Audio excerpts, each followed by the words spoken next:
Welcome to Penrose Learning, where we make understanding easy. You start by confirming basics fast.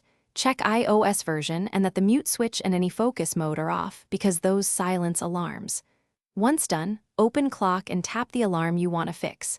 Make sure the alarm label, time, and repeat are correct. This prevents accidental overrides. Next, tap sound to view the chosen tone and volume behavior. You're acting now, not just prepping, so choose a tone you can hear and proceed to volume controls in the next step. Now adjust the alarm's actual sound and system volume. Pick a different ringtone or song because some tones are inherently softer. Then go to Settings, Sounds and Haptics and raise Ringer and Alerts. Alarms follow this slider. If you use Face ID, turn off attention-aware features under Settings Face ID so the phone won't lower volume when you look at it. Once changed, press the hardware volume, buttons to verify levels, and preview the alarm tone to confirm audibility.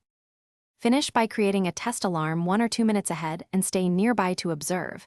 This confirms real-world behavior rather than previews. If the alarm still plays too softly, restart the iPhone to clear transient audio issues and confirm clock has no restricted permissions.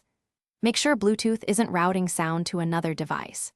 If problems continue, reset all settings to restore audio defaults.